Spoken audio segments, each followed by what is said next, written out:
Welcome to education পয়েন্টে সবাইকে আবারও আমি আরেকটা ক্লাস নিয়ে হাজির হয়ে গেছি। যারা এই ক্লাসটা যাদের দরকার এক কথায় খুবই এসেনশিয়ালি শুধুমাত্র 2024 যারা পরীক্ষার্থী তাদের জন্য ভেরি ভেরি ইম্পর্টেন্ট। আমি এই ক্লাসে আজকে তোমাদের দেখাবো সামারি এবং ফলোচার্টের জন্য তুমি কোন প্যাসেজগুলো খুব ভালো করে পড়বে, সেইগুলো শুধুমাত্র আমি তোমাকে আজকে সাজেশনে দিয়ে দেবো।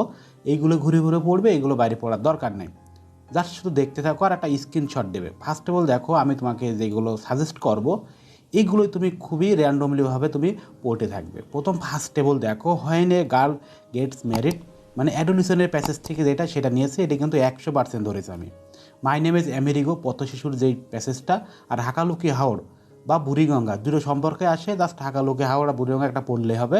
শিল্পী শিল্পী আবার যে গল্পটা সেইটা, কল্পনা চাওলা এটাও পড়বে। শিল্পী আর কল্পনা চাওলা এই টু ওয়ে, মানে এক কথায় দুটোর ভিতরে একটা সবচেয়ে ভেরি ইম্পর্টেন্ট শিল্পী, তার সাথে সাথে কল্পনা চাওলাটা পড়ে যাবে। তারপরে ফাদার অ্যান্ড মাদার, তারপরে অল পিপুল ড্রিম, তারপরে হোল্ড ফাস্ট, এটা কিন্তু পয়েম কিন্তু এইগুলো।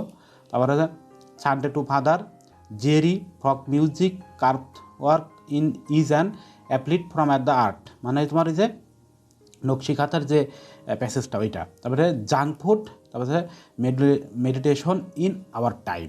বিশেষ করে এই 14টা কথা যদি খুব ভালো করে কোনো স্টুডেন্ট পড়ে, ইনশাল্লাহ আমি আশাবাদী এইগুলোর ভিতর থেকে তুমি পাবে। সো এইগুলো ঘুরে ঘুরে পড়বে, আর এইগুলো বাইরে পড়ার দরকার নেই। আরও শর্ট আরও স্ট্রং সাজেশন তোমাদের আসবে তোমাদের টেস্ট পরীক্ষার পরে। তোমরা এইগুলো খুব ভালোভাবে পড়বে আর আমার পেজে লেগে থাকো আর ইউটিউব চ্যানেলে লেগে থাকতে হবে, তাহলে তুমি সব সাপোর্ট পাবে। সো আজকে আমি এই পর্যন্তই রাখছি। সবাই ভালো থাকবে, সুস্থ থাকবে। আল্লাহ হাফেজ।